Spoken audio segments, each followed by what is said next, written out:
do alto vosso panorama atual. Chegou, porém, uma fase por todos os motivos ímpar na vida deste planeta, cujo transcurso impõe uma completa modificação na vida de quantos seres humanos há que desfrutam atualmente uma nova encarnação. É que a semente lançada pelo Senhor há perto de 2 milênios encontra-se em plena floração, e seus frutos devem ser colhidos ainda no século em curso. A semente lançada pelo Senhor com enorme sacrifício que conheceis, por serdes vós todos, habitantes da terra nos dias que passam, aqueles mesmos que subestimaram a pregação do puro e são cristianismo, e que, 2000 anos após, deveis encontrar-vos perfeitamente cientes e conscientes dos vossos deveres espirituais. Está finda, por isso mesmo, a fase de aprendizado de que todos necessitáveis, e vos foi concedida ao longo destes 2000 anos de idas e vindas a este plano de vida.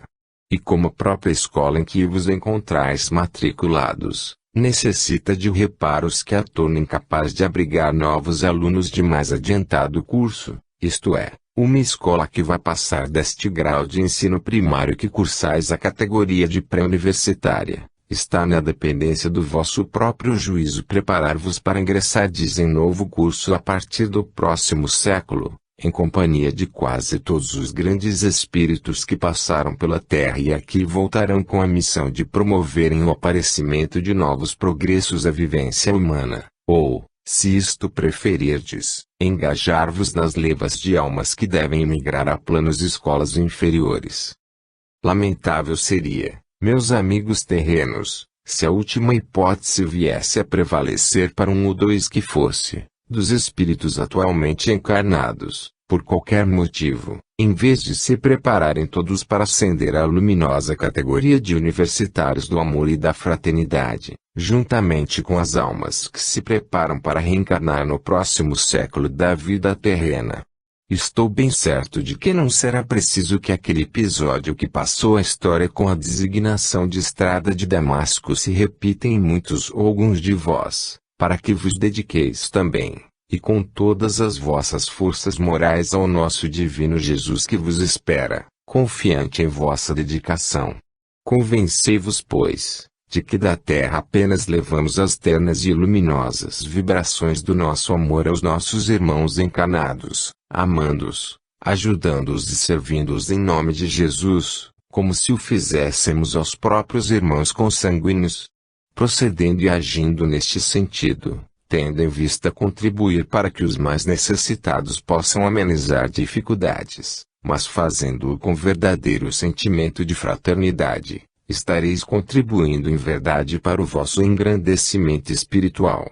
Dizendo engrandecimento espiritual, desejo significar aumento da luminosidade de cada um, cujo valor no mundo espiritual proporciona vantagens 1000 vezes superiores àquelas que a posse da mais vultosa moeda terrena pode proporcionar aos seus possuidores. E a diferença consiste em que a moeda terrena se desgasta pelo dispêndio ou se extingue no desperdício, enquanto que a luminosidade do espírito representa a fortuna imperecível que só tende a se ampliar, ampliando-se com ela a própria felicidade do espírito. Vindo ao vosso plano redigir também um capítulo deste livro, o que faço desvanecido com o convite com que me distinguiu a imensa bondade de Jesus para comigo, procurei oferecer-vos um assunto absolutamente útil a todos os meus amigos terrenos, mediante cujo estudo encontrareis no que aí fica toda a sinceridade de quem muito vos ama e de longa data, desde quando palmilhamos juntos os mesmos caminhos terrenos do início do cristianismo. A iluminação que então consegui para o meu espírito permitiu-me apreciar de um ângulo diferente daquele que então conhecia, a finalidade e a razão de se encontrarem ao mesmo tempo palmilhando idênticos caminhos, criaturas ricas, afortunadas, orgulhosas mas quantas vezes infelizes, e há umas simples, humildes e afáveis, cuja aproximação e convívio tanto apreciamos. Reflete-se no campo mental dessas criaturas, tanto das orgulhosas como das simples e humildes, o grau de sua iluminação espiritual. As primeiras restaram um caminho assaz longo a percorrer, ao longo do qual as urzes e os acidentes terão de retirar a camada espessa que as impede de refletir a luminosidade do diamante que possuem, enquanto as últimas, já inteiramente livres dessa camada espessa, conseguem transmitir aos outros os belos reflexos de sua luminosidade. Analisai-vos então, meus amigos terrenos, e deduzi vós mesmos qual a classe a que ora pertenceis. Aqui me despeço de vós com grande saudade deste pequeno convívio, mas prometo estar convosco a qualquer momento em que me chameis. Deixo-vos a segurança de que no plano em que vivo, atenderei prontamente a quanto esteja ao meu alcance em vosso favor. Disponde, pois, queridos amigos terrenos, deste irmão que conheceis com o nome de Paulo de Tarso. Nota: Paulo de Tarso, 24 a 66, o apóstolo dos gentios, como foi cognominado em face do seu trabalho imenso na pregação do cristianismo, após a sua conversão na estrada de Damasco, onde Jesus lhe apareceu em espírito, nasceu em Tarso, Sicília, no ano 24 e desencarnou em Roma em 66. Naquela época, ainda com o nome de Saulo, ocupava um elevado cargo no Sinédrio em Jerusalém, tendo sido incumbido de comandar a perseguição aos adeptos de Jesus de Nazaré em toda a Síria. Foi quando se dirigia a Damasco, cidade onde viviam muitos cristãos, que o Senhor lhe apareceu e lhe perguntou: Saulo, Saulo, por que me persegues tu? Saulo, caindo da montaria, levantou-se ferido de cegueira, mas iluminado interiormente pela luz divina. Jesus apareceu em seguida a Ananias, um dos seus seguidores, e lhe determinou que procurasse Saulo em Damasco e lhe aplicasse passes magnéticos na vista para recuperar a visão.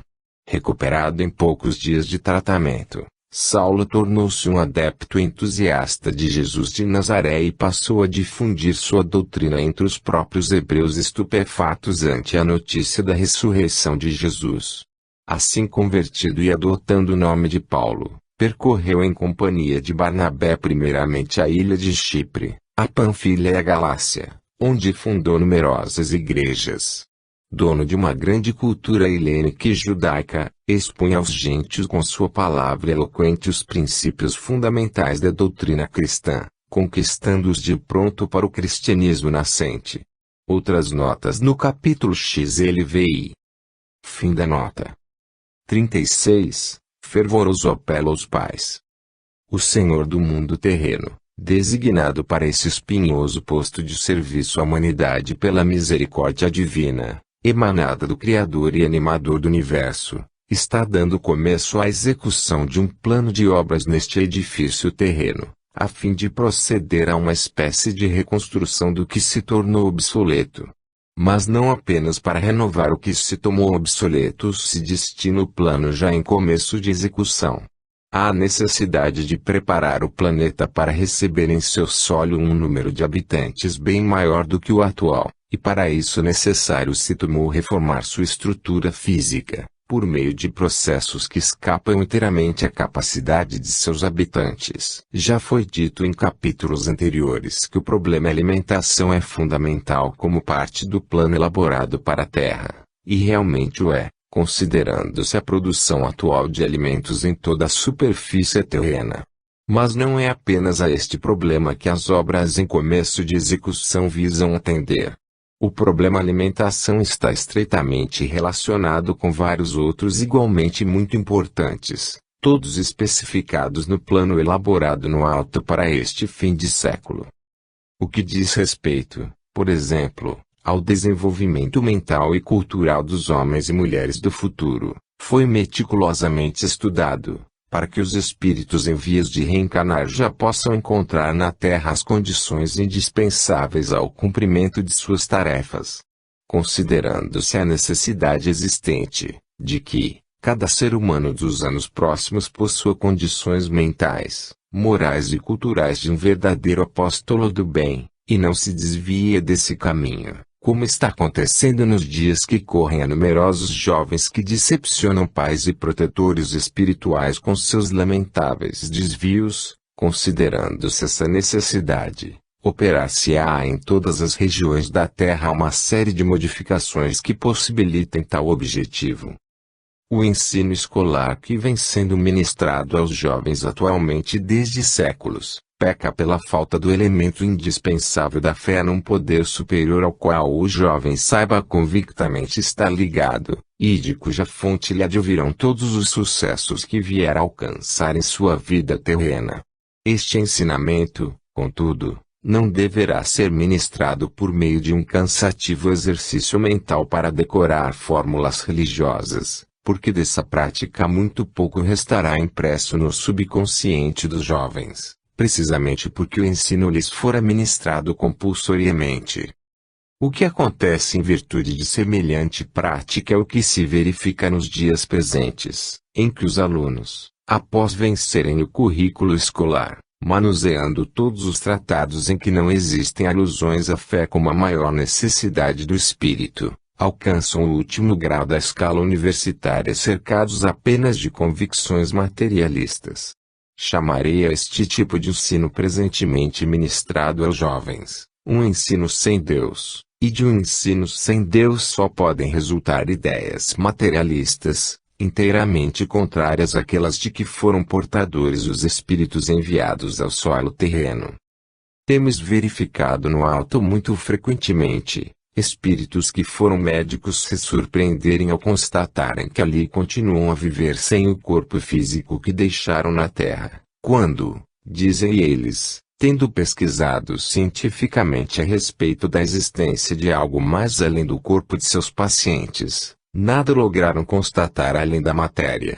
E como essa pesquisa negativa lhes tem alimentado a convicção trazida dos bancos escolares, onde não se falava de espírito nem de alma animarem os corpos humanos, esses médicos transpuseram as fronteiras do além para ir receberem com a maior das surpresas a prova de sua própria existência terrena animando o corpo por várias dezenas de anos.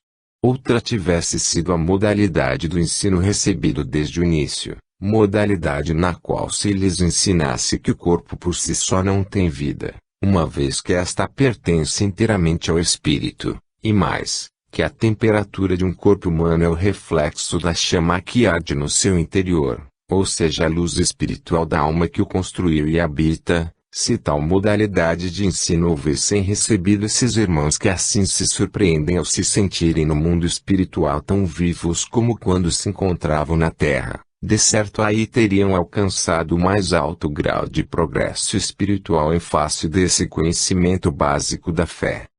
Por esta razão é que as modificações a serem realizadas no planeta em que vos encontrais atualmente, não envolvem apenas a estrutura física.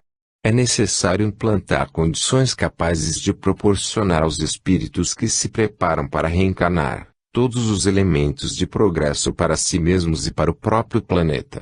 Este detalhe está sendo executado desde o plano espiritual junto aos espíritos que se preparam para descer à Terra, onde ajudarão a construir o que necessário for a este objetivo, do qual deverá resultar para todos os jovens um interesse novo, palpitante, pelas coisas de Deus, mantendo seus espíritos em permanente contato com os protetores invisíveis para sua maior felicidade na Terra. Isto que eu aqui vos anuncio muito sucintamente, representa a boa parte dos planos elaborados no alto para este fim de século. Neles se empenham numerosas entidades grandemente evoluídas, algumas das quais estagiaram em planetas mais adiantados a fim de observarem os processos adotados em cada um deles. Do estudo e observações realizadas durante alguns séculos por delegação do Senhor Jesus, essas entidades elaboraram os planos a serem aplicados no vosso planeta, no que as circunstâncias permitirem realizar. Estes planos encontram-se desde muito concluídos e serão realizados a partir de agora, como preparação das modificações a serem implantadas no solo terreno. Do alto temos observado com bastante pesar para os nossos espíritos, o que vem sucedendo a uma parcela da juventude atual, entre a qual se incluem espíritos bastante evoluídos que vieram à Terra com a missão de realizarem coisas notáveis, mas que, a nossa observação parecem tê-las olvidado completamente, em face dos desregramentos em que tomam parte juntamente com elementos ainda perturbados. Desse encaminhamento só poderá resultar o fracasso de mais uma encarnação, com grave prejuízo para si e para a coletividade que pretendiam beneficiar com suas ideias e realizações. Cabe aqui então, com o objetivo de salvar esses jovens enquanto existem possibilidades para isso, cabe aqui um fervoroso apelo a todos os pais no sentido de procurarem reconduzi-los ao caminho que vieram trilhar, o único que poderá levá-los à realização de sua missão na Terra. Este apelo é no sentido de que os pais, cujos filhos estejam enquadrados no que venho dispor, se disponham a orar por eles a Jesus, fazendo diariamente ao deitar, reunindo o casal num só pensamento de ajuda e proteção, para que os jovens possam resistir às insinuações maléficas e se fortaleçam moralmente no sentido de suas missões.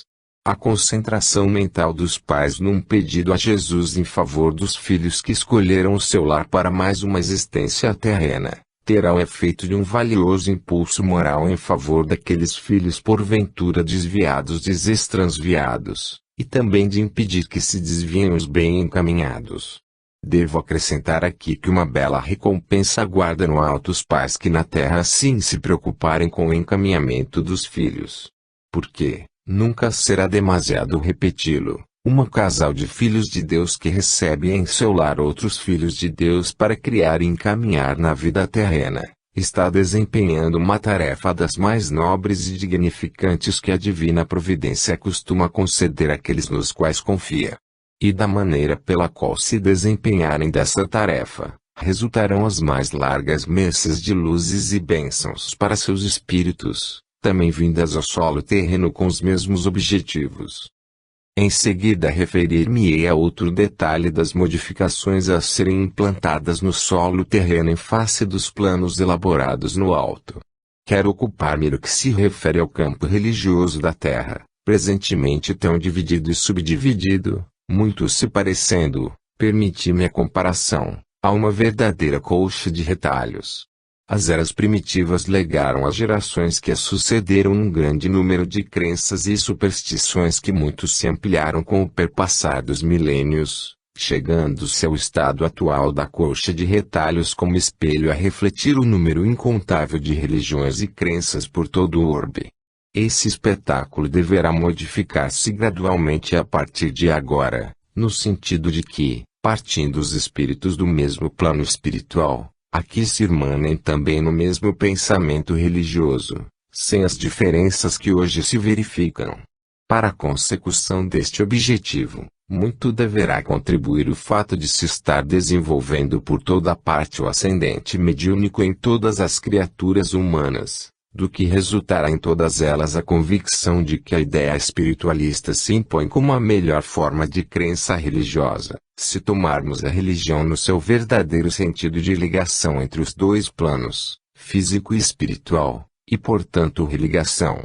Com o desenvolvimento do ascendente mediúnico em todos os seres humanos do futuro próximo, terá cada um de experiência própria a convicção de que lhes será facultado receber diretamente de seus mentores espirituais as instruções de que possa necessitar, assim como terá ao seu alcance todas as possibilidades de se comunicar com os entes queridos que permanecerem no plano espiritual. Este fato terá, por conseguinte, o mérito de situar cada um encarnado em seu devido lugar, recebendo diretamente do alto quaisquer respostas às suas indagações filosóficas. Com isto não pretendo dizer-vos que cessarão na terra as instituições religiosas atuais, sobretudo aquelas que prestam real serviço moral e espiritual aos seus adeptos. Absolutamente. O que deverá suceder será, antes, processar-se uma seleção automática entre as mais úteis pela eficiência de seus ensinamentos, segundo o agrado de cada um. Haverá aí uma tendência para o entendimento e a fraternidade entre os seres humanos, em face do reconhecimento da grande verdade que sendo Deus um só, e nosso Senhor Jesus o governador da humanidade terrena, melhor será colocarem-se todos sob a égide de Jesus, Mestre e Senhor de todos nós, seus discípulos e guiados. os majestosos templos religiosos existentes na Terra, atestando em suas linhas históricas o reflexo da crença que lhes deu causa, deixarão de constituir-se departamentos estanques de determinada crença, para se transformarem em verdadeiros centros de radiação espiritual de todas as raças presentes na Terra.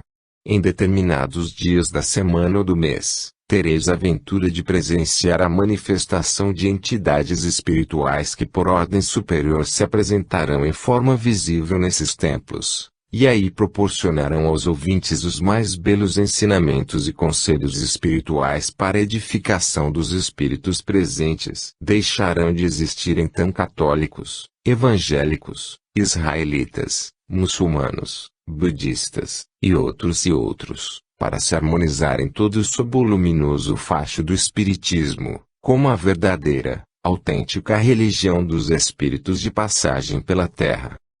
Deixo nas linhas que venho de redigir a convite do meu amado Mestre e Senhor Jesus, matéria para as vossas meditações diárias, certos de que, tanto no que redigido fica como no que ficou nas entrelinhas, existe apenas o esboço do plano gigantesco porque imensurável, das modificações em princípios de execução no vosso jovem planeta. Vosso pensamento colherá muito maior número de informações e detalhes, se vos dispuserdes a meditar a sério no que se encontra em vias de implantação na Terra. Com isto vos saúda muito cordial e fraternalmente aquele que passou pelo solo terreno numa de suas numerosas encarnações com o nome de Maomé. Nota: Maomé, 571 a 632, em árabe Muhammad louvado, fundador do islamismo, a religião muçulmana. Nasceu em Meca, cidade da Arábia Ocidental, capital religiosa do mundo muçulmano, no ano 571 e desencarnou em Medina em junho de 632. Era filho de Abdallah, comerciante, e de sua mulher Amina.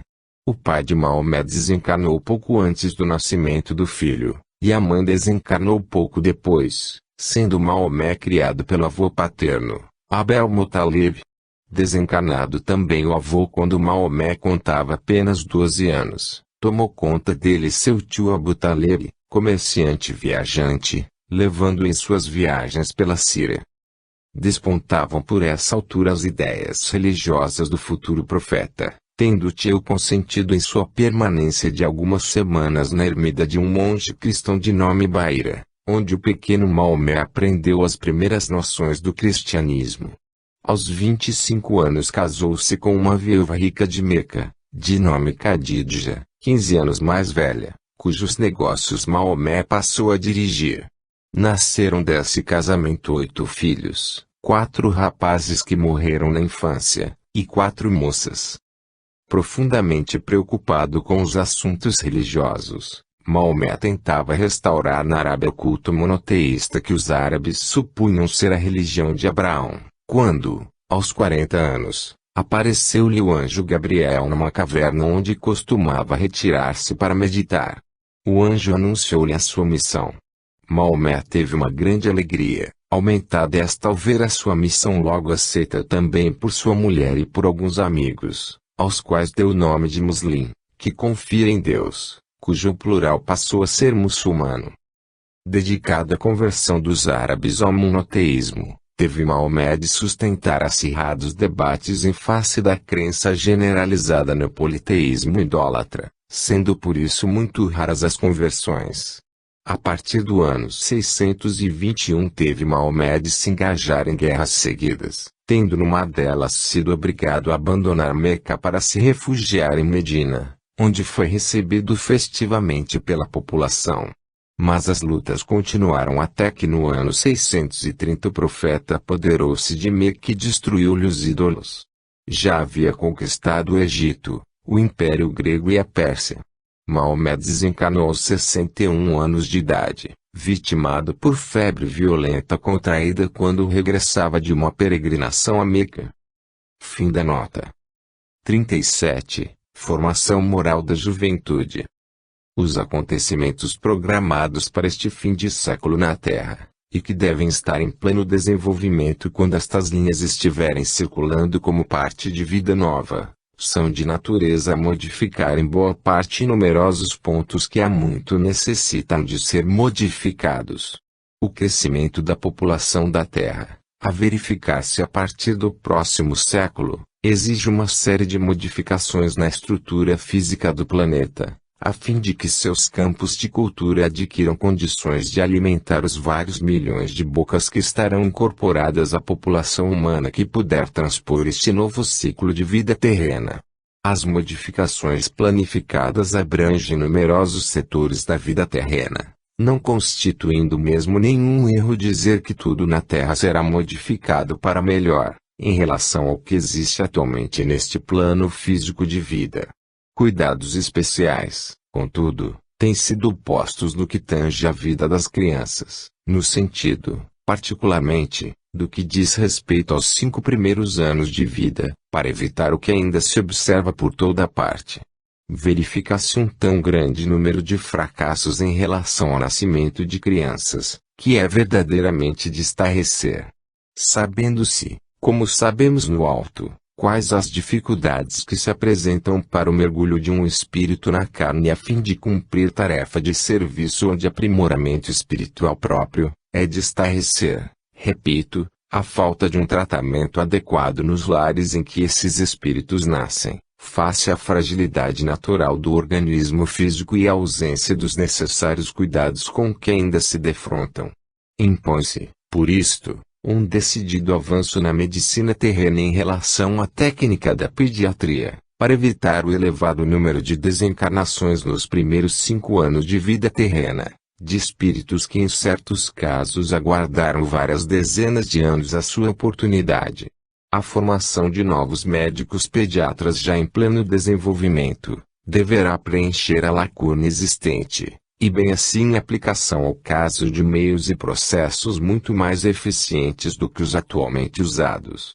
Sendo a reencarnação de um espírito um dos atos mais importantes em sua vida infinita, foi um assunto largamente estudado no alto por verdadeiros especialistas na matéria, tendo-se em vista a necessidade de preservar a vida de todas as crianças nascidas na Terra, cercando-as de cuidados especiais ao seu desenvolvimento, de maneira a reduzir a mais ínfima percentagem dos insucessos.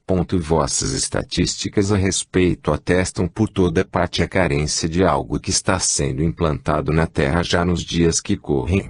Numerosas das crianças que alegram os lares terrenos são espíritos vindos ao mundo no desempenho dessa e de outras tarefas igualmente importantes em relação ao progresso dos vários setores da vida terrena. Cuidai delas com carinho, todos vós que merecestes do Senhor a graça de as receberdes como filhos, procurai auscultar sua verdadeira tendência, vocação ou aptidões, usando a faculdade que nosso Senhor vos concedeu neste sentido. Evitai de toda maneira aplicar castigos físicos às vossas crianças, cujas faltas ou desobediências serão devidas mais à inconsciência dos atos que praticam do que ao propósito de desobedecerem.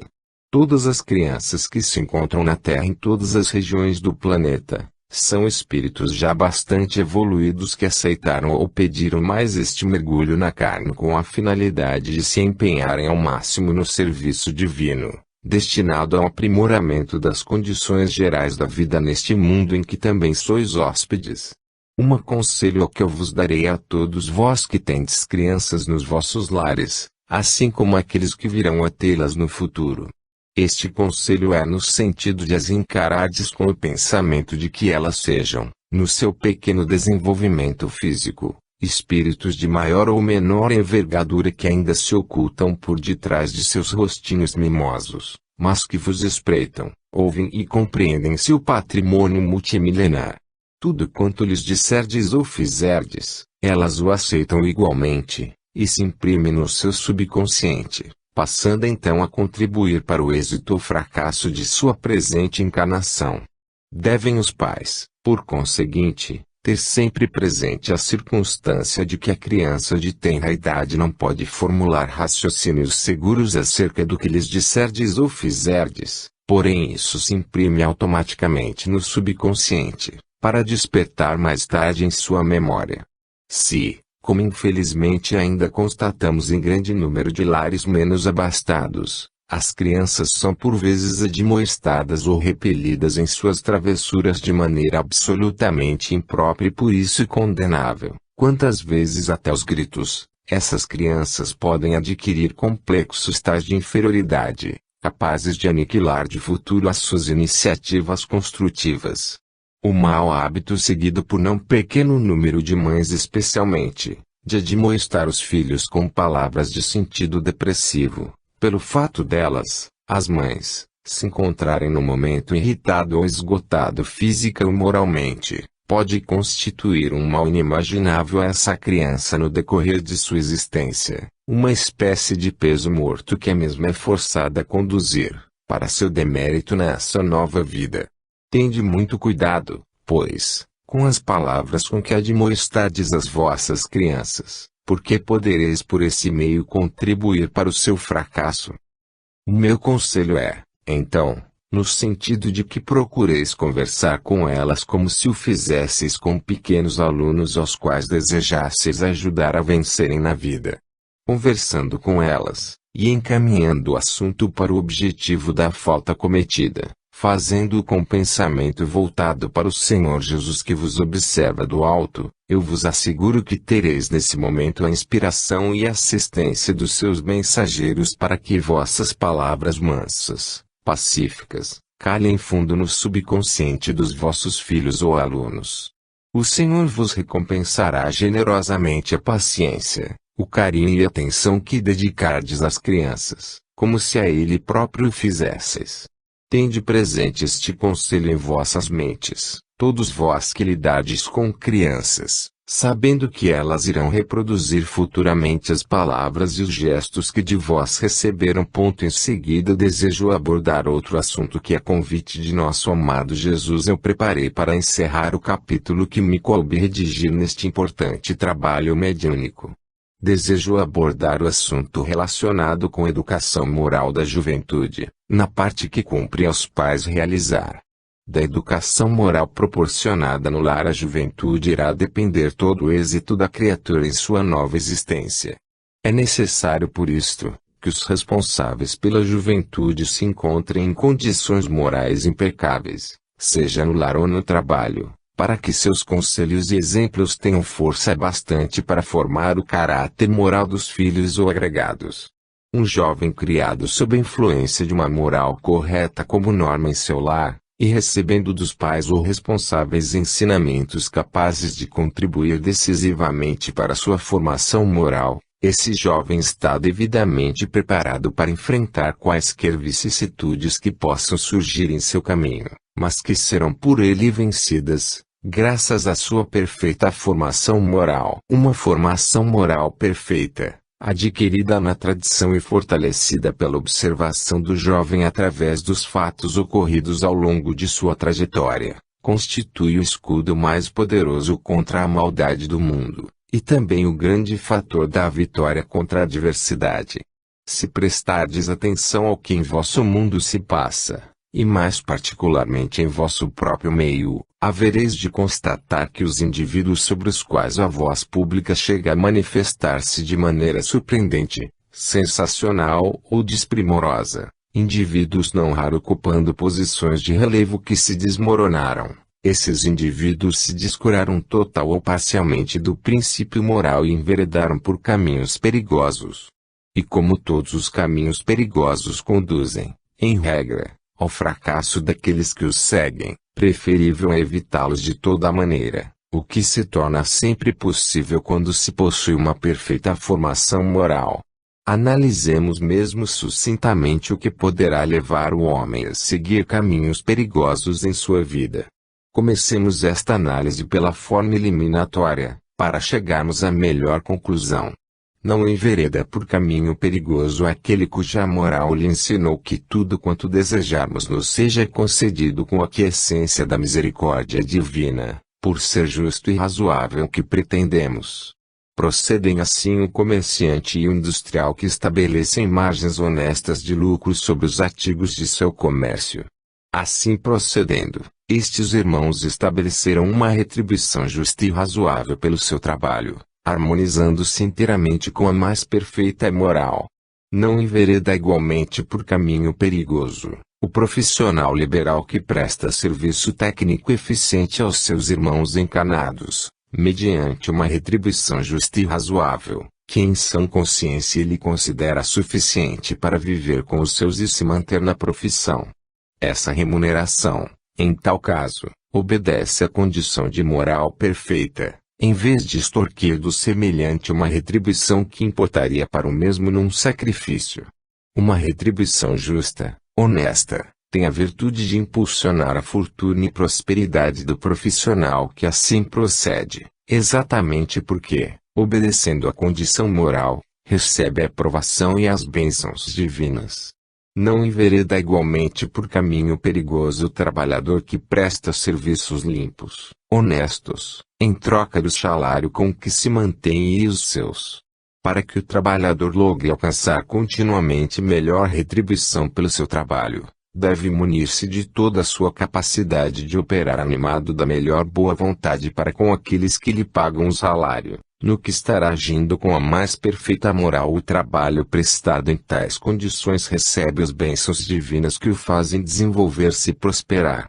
A paga assim recebida igualmente se desenvolve e prospera, promovendo esse trabalhador a situações e postos quantas vezes inesperadas. Ora bem, quais serão então os seres humanos que enveredam pelos caminhos perigosos? Perguntareis vós. São todos os encarnados que, julgando-se provavelmente mais hábeis ou mais inteligentes que os demais, armam situações aparentemente lucrativas, às quais, entretanto, faltam alicerces de perfeita moral. Situações em que o homem tido como hábil e inteligente, vislumbre unicamente o lucro pessoal mediante certo procedimento duvidoso ou falho de base moral, que a seu ver deva produzir lucro apreciável. Esse irmão encarnado estará apenas vivendo sob um teto mal seguro porque sujeito a desabar face a um temporal mais forte, e um dia efetivamente cairá sobre ele. A linguagem é figurada, mas todos a compreendeis. Ela aplica-se a toda espécie de aventuras que surgem frequentemente nos grandes centros de negócios, e, se conseguem viver e prosperar seus autores certo período de tempo, um dia sua estrutura se desgasta pela ação corrosiva da própria aventura e o teto desaba fragorosamente sobre os seus autores ou construtores. Aí tem desfigurada a imagem dos caminhos perigosos a serem evitados por quantos aspiram viver vida tranquila, material e espiritualmente, possuidores que são de convicções de perfeita moral. Mesmo na hipótese em que, por caminhos perigosos chegue alguém a construir fortuna apreciável de bens terrenos, seu reflexo no mundo espiritual é inteiramente desfavorável àquele que a construiu, em vista da precariedade de sua construção, quantas vezes até com grave prejuízo para os seus semelhantes. Disto se conclui, portanto, que um único caminho se abrirá à frente de quantos se encontram na Terra, caminho que os conduzirá à realização mais perfeita dos objetivos que cercaram sua existência presente. É o caminho em cuja construção preponderaram são os princípios da moral, do bem e da fraternidade humana.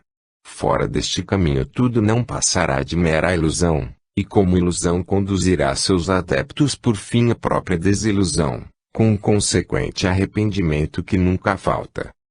Encerro aqui minha tarefa, queridos irmãos terrenos, com os votos que faço ao Senhor Jesus pela felicidade de todos vós, e que vos afasteis dos caminhos perigosos. Apelai para Jesus quando vos sentirdes tentados a enveredar por esses caminhos, certos de que o Senhor vos conduzirá àquele que realmente vos convém. Recebei, pois, os votos que pela vossa felicidade aqui vos deixa o espírito de Ramatiz.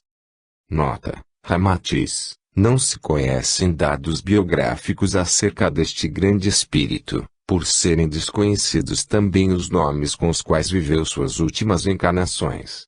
Os dados que se seguem foram extraídos do livro A Vida no Planeta Marte e os Discos Voadores, Pag. 12. Edição de 1955, segundo seu médium Dr. Ercílio Mais, de Curitiba, Paraná.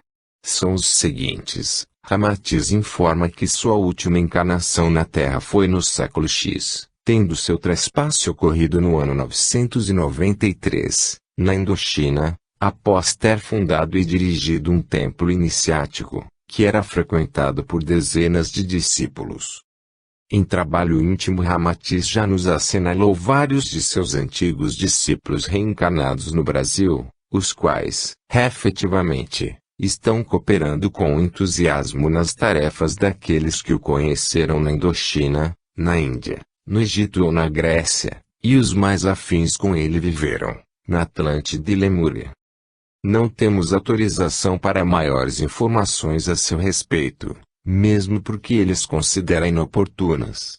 Em reuniões privativas, temos sabido que Ramatiz vem operando, no plano astral, há muito tempo, pois conhecendo o trabalho sideral da humanidade terrena, ele se esforça para cooperar na sua evolução. O triângulo com a cruz que lhe pende sobre o peito é a sua insígnia de integrante da Fraternidade da Cruz e do Triângulo, ordem desconhecida para nós. Por vezes, menciona os inúmeros iniciados que passaram pelo nosso mundo pregando a verdade em todas as latitudes do nosso orbe e acentua que Jesus de Nazarete foi o mais fiel intérprete da mente divina. Fim da nota. 38. Deus no coração. Acontece frequentemente aos viventes da Terra encontrarem-se em situações inteiramente imprevistas, e sobretudo indesejáveis, pelas condições e consequências que das mesmas lhe poderão advir. Tais situações decorrem invariavelmente de duas causas possíveis. Uma delas poderá ser a sua programação no alto, como fazendo parte do plano de vida ser cumprido pelo espírito nessa encarnação, motivada por acontecimento análogo do passado, proporcionado a outro irmão seu contemporâneo naquela existência terrena. Outra causa poderá ser proveniente de ato praticado pelo espírito encarnado, do qual estará apenas colhendo os frutos daquilo que semeou. Como quer que seja, as situações imprevisíveis vêm sempre acompanhadas das respectivas soluções, invariavelmente benéficas para aquele que as defronta. Benéficas, digo bem, porque uma vez transposto foi igualmente um marco existente na vida pregressa do encarnado, desaparecendo com ele um ou mais obstáculos a seu progresso espiritual. Se se tratar de causa originada na presente existência terrena do espírito, terá este aprendido uma nova lição no sentido da aplicação da lei de causa e efeito, sabido como é que não pode existir efeito sem causa. Semelhante lição se imprime indelevelmente na memória do espírito encarnado, e dificilmente ou nunca mais o mesmo concordará em semear ventos para colher novas tempestades. Observamos todos nós do alto, tanto quanto vós outros na terra, a trajetória de irmãos que parecem não querer conformar-se com insucessos repetidos em sua presente existência, lançando-se novamente a certo tipo de empreendimentos que os levam a novos fracassos, embora em campos diferentes. Trata-se, no caso, de irmãos acompanhados de um núcleo assistencial de espíritos pouco escrupulosos, interessados em se divertirem com os repetidos insucessos daquele de quem se aproximam, inspirando-lhe ideias de todo modo ilusórias, com as quais suas vítimas inteiramente se afinam e tratam de as pôr em prática. O resultado é infalível mais cedo ou mais tarde, o desastre moral ou financeiro, se não os dois ao mesmo tempo. Isto sucede entretanto, por felicidade, a um número reduzido de criaturas que ainda se deixam fascinar por miragens.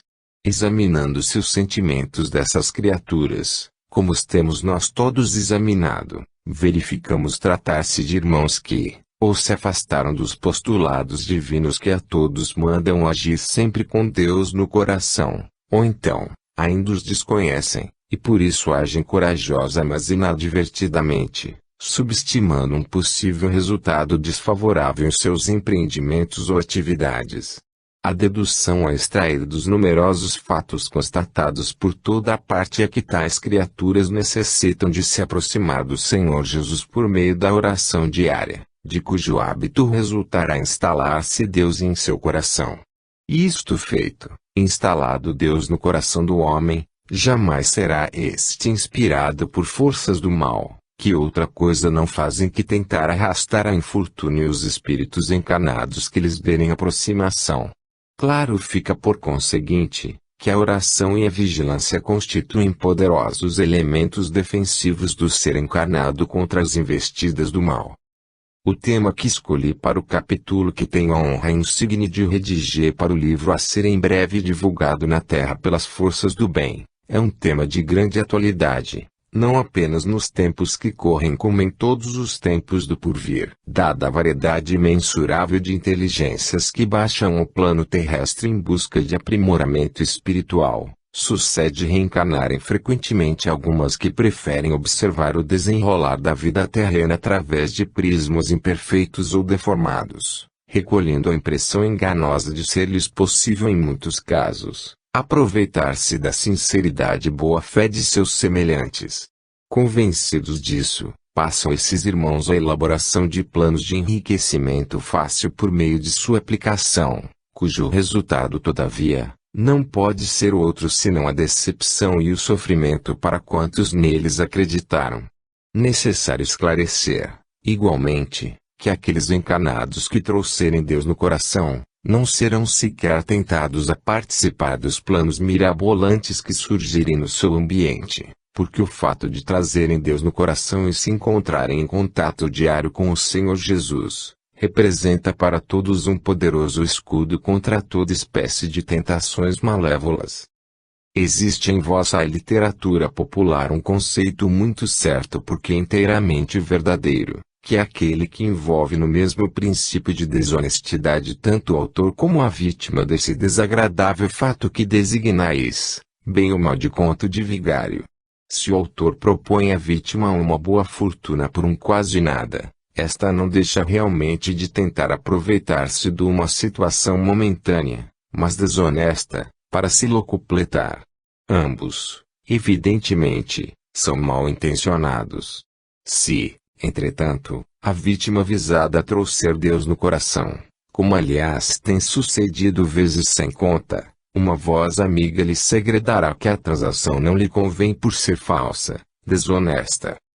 Trazer Deus no coração deve constituir, por conseguinte, a preocupação maior de todos os viventes da Terra, como só será de outras humanidades mais adiantadas. Com o ato diário do homem e da mulher se porem em contato direto com nosso Senhor Jesus, uma segurança a todos envolverá contra as práticas infelizes ou desonestas de certos companheiros de jornada terrena. Eu bem sei que todos gostaríeis de conhecer algo mais a respeito desta segurança, e eu com satisfação o abordarei neste capítulo. Sabem todos os encarnados que o ambiente que circunda o planeta é constituído de planos e subplanos espirituais, todos eles habitados por entidades desencarnadas, segundo o grau evolutivo de cada qual. Existem planos de grande luminosidade, iluminados por assim dizer, pelos próprios reflexos dos seus habitantes, pertencentes à categoria mais elevada da espiritualidade. Vivem e trabalham nesses planos todos os espíritos que, por seu aprimoramento moral já mereceram neles viver, de onde irradiam para os demais e também para este plano físico, as ideias mais puras de amor e fraternidade que vão ser absorvidas pelos seus habitantes. Existem em graduações inferiores outros planos de vida espiritual habitados por espíritos desencarnados do respectivo grau, nos quais se vive e trabalha infatigavelmente pelo bem e felicidade dos semelhantes. Mas há também subplanos espirituais, assim designados aqueles núcleos de vida em que preponderam entidades em grau de relativo atraso espiritual, entidades ainda presas à materialidade que deixaram neste plano físico que é a Terra, e que outra preocupação não alimentam que não seja de aqui voltarem o mais depressa possível, para se emaranharem novamente nas teias de procedimentos culposos ou infelizes. Não alimentando, por conseguinte, outra ideia em seus corações, estas entidades, pela aproximação em que vivem do ambiente terreno, conseguem insinuar-se junto a outros irmãos em quem descobrem afinidades vibratórias, e passam a assisti-los a todo momento com as suas ideias malsãs, induzindo-os não raro à realização de empreendimentos que vêm a redundar em verdadeiros fracassos. Estas entidades encontram nessa prática um tipo de diversão que lhes dá prazer, qualquer que venha a ser o resultado para a vítima que escolheram. Esta se vê muitas vezes arrastada pelas chamadas ruas da amargura, visada e desmoralizada perante a opinião de seus contemporâneos, podendo tratar-se entretanto, como frequentemente sucede, de almas boas, simples e bem-intencionadas, que apenas foram vítimas de sua falta de oração e vigilância. E sabeis, acaso, como escolhem suas vítimas, as entidades imateriais às quais me venho referindo? Escolhem-nas pelo conjunto vibratório que emitem em sua vida terrena.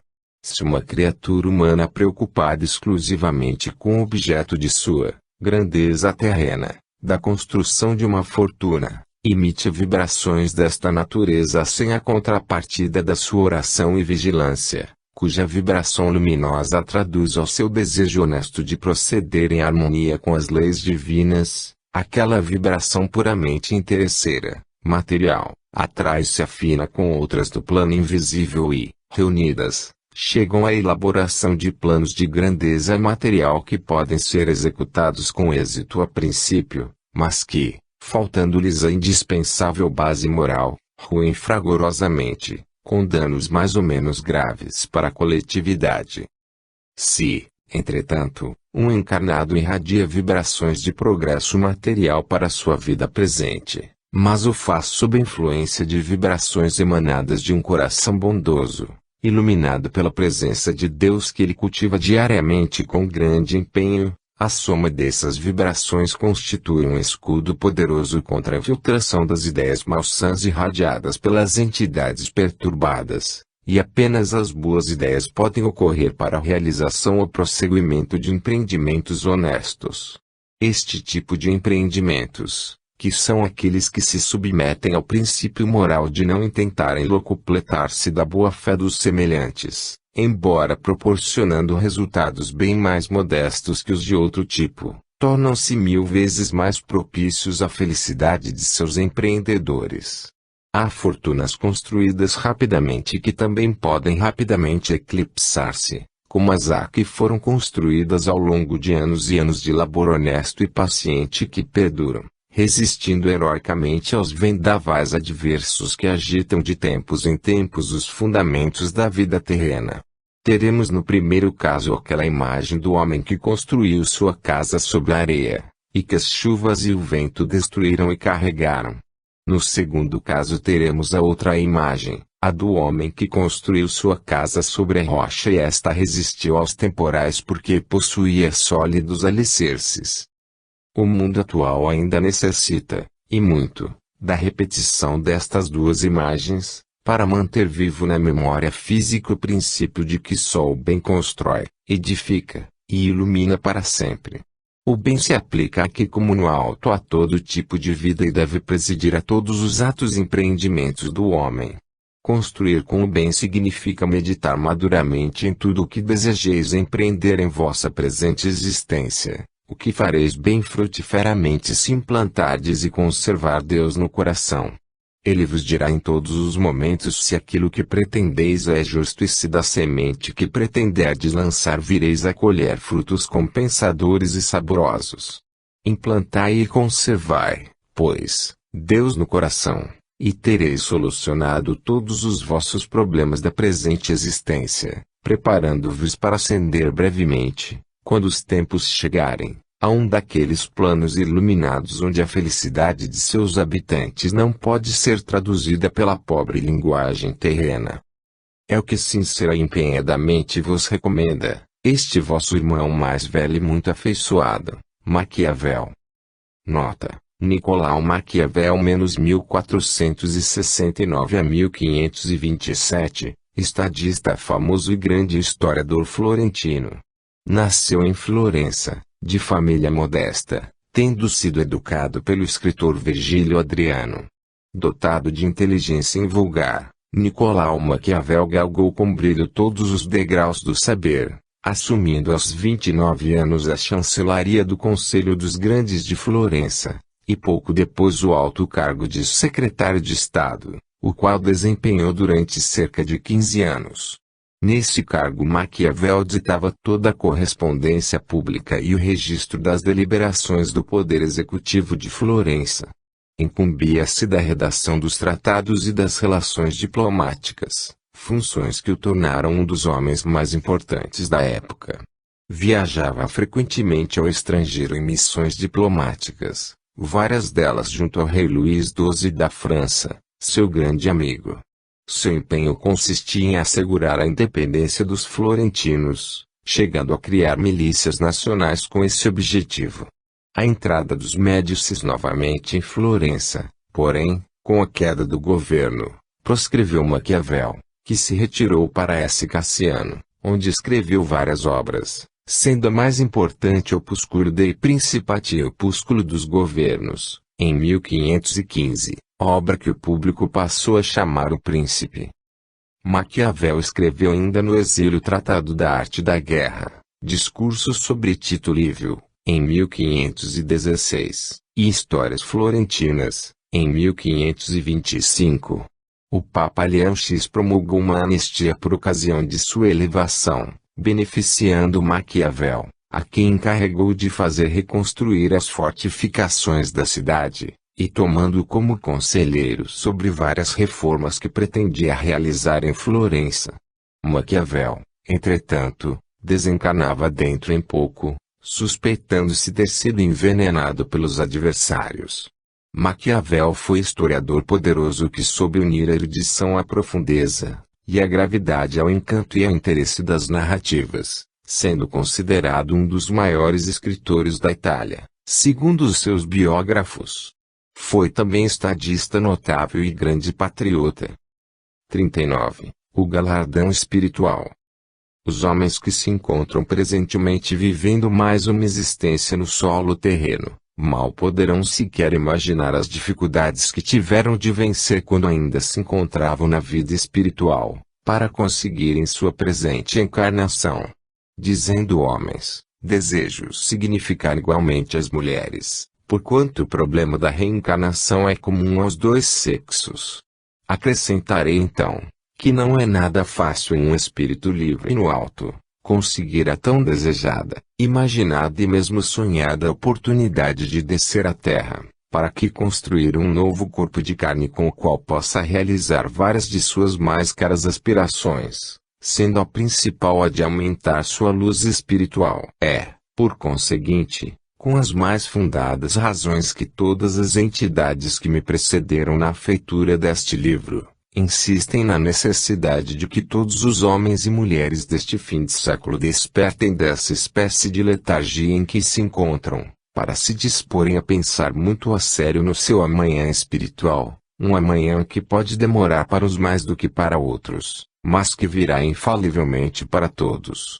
É preciso esclarecer devidamente para que todos compreendam que os esforços feitos por todas as entidades que aqui escreveram o seu capítulo a convite de nosso Senhor e Mestre Jesus, elas o fizeram por dois grandes motivos: atender ao honroso convite com que as distinguiu o Senhor, e contribuírem com a grande luminosidade dos seus espíritos para ajudar a todos vós, leitores, a vos preparardes enquanto é tempo para a grande viagem que tereis de empreender em breve, para muitos talvez a sua última viagem de regresso da terra.